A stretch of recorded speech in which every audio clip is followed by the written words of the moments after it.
Do you suffer from debilitating migraines? You know, that throbbing pain in the front or side of your head that's so severe you're unable to work or do anything other than retreat into a dark and quiet room? Have you had them for years and just haven't found a solution?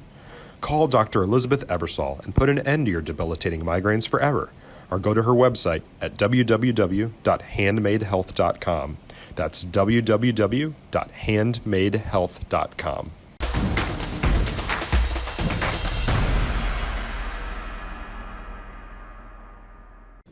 We just came up a little short in the end. Coach, what was the hardest part about playing run defense against them? Well, they were hurting us with some of their cutbacks. They hurt us all over, but in their cutback lead, they were kind of cutting back against the grain, and our linebackers were over pursuing some. And that's nothing against our kids. It's just they were making some really good runs in there. And then on their outside stuff, we just didn't force it early enough the way that we needed to, and we got some of those things changed, and some of that shifted a little bit in the second half. But I think you've got to give a lot of credit to really their kids. I mean, we talked about it all week. We needed the first person that arrived. We felt like our plan was good, really, and we felt like we were going to have people there. And I think for the most part, there were people there all night long. Of course, you got to watch the video in a lot of areas too. But I felt like we had some kids there. It's just the first guy there either missing or just not securing that tackle. Hurt us in some spots. But again, that's they had some great players and great play calling. So you got to give them that credit. Coach, can you talk about what it was like through the first three quarters? So every time they did something, you guys were able to respond sort of that back and forth. Yeah. Well, again, I think you got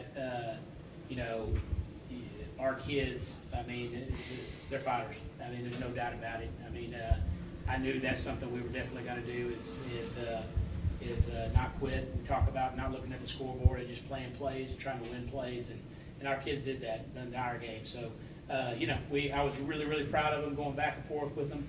Like I said, we took it to the very end, and fortunately just didn't make a play or two, and this is the way it goes. Coach, the Franklin defense shut off the fourth quarter, and that same thing happened last week when they played Wask and they were tied and then ended up winning by 14. Was there something that were saying that was any different out of them in the fourth quarter? Or was it just kind of just how the game ended?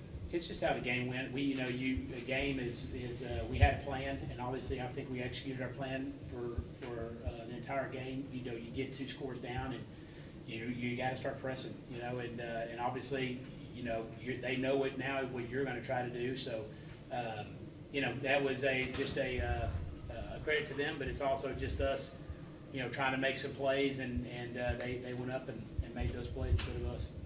With how little 4 wide receiver sets they'd seen through the playoffs, did you feel like your passing game was something that could carry you through this game? Our passing game? Yes. Yeah, I mean, they did exactly to us what we thought they would do. I mean, we knew that they would play that man coverage on us, and yes and no. I mean, structurally, yeah, you would feel like you've got some of those things, but they have good players back there. So I mean, all year long, I feel like putting it up to our guys was probably a 80-20 or 90-10 ball. I mean, we were going to go make a lot of plays, and we made some plays tonight. But you got to give them some respect and some credit, and their ability to make plays. I mean, so their 2 safeties, we knew that going in, were something that were going to be really, really difficult. I mean, they can stand there flat-footed at about 7 yards and come up and hit you on the line of scrimmage, and then they can also defend your vertical route out of your slot. I mean, and not and do it on the same play. So they when you're playing some athletes like that, you've got to be really timely and smart about your shots, or you're gonna put your kids in a bad situation. You quarterbacked a team that won 15 games and made it to the game that everybody wants to make it to. So you just talk about how proud you are of yourself and your teammates for the season that y'all have. Yeah, I couldn't be more proud. Me and Ryan, all the seniors, we've been leading our whole team through the whole season, and so I'm really proud. And, obviously, I'm not very proud of the way that it ended tonight, but I'm proud that we kept fighting back every time that we had adversity. And I'm really proud of my guys. Hud, at the end of the first half when you got that touchdown that was called back, did that affect you, the way the result of that play, did that affect your team at all negatively or positively, or did it shake emotions up at all? No, I think that Cole obviously went down there and made a play, and we were excited at the time, but once we got that flag, we knew it was time to go back to work and do the same thing. Hud, I talked to you during the Pilot Point game, and you talked about how the Canadian game last year was kind of you guys' driving force to get back here to state. I know it wasn't the ultimate finish for you guys, but it did get you back here to state. Can you talk a little bit about how the team kind of came together after that loss last year? Yeah, so obviously last year didn't end well, and so we kind of had that bad taste, like I was telling you earlier on in the year. So that really pushed us through our off-season workouts and the summer and stuff like that. So just coming off of that loss last year and wanting to capitalize on that this year, I'm really proud that we got here, but obviously I wish that it could have gone differently.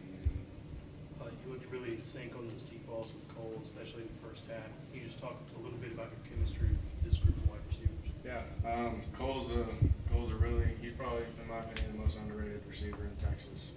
He goes up, obviously he's good at catching that jump ball, and really all I have to do, he makes my job easy. So I just have to put it within 5 yards of him. I can trust him to come down with it. So obviously in practice, building that chemistry and obviously passing the ball and stuff like that helps. But in the end, it really comes down to just trusting my receivers to make a play.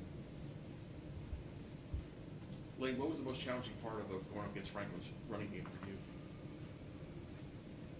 Probably stopping the cutbacks, and when they bounce it outside, it was hard to predict and get them down.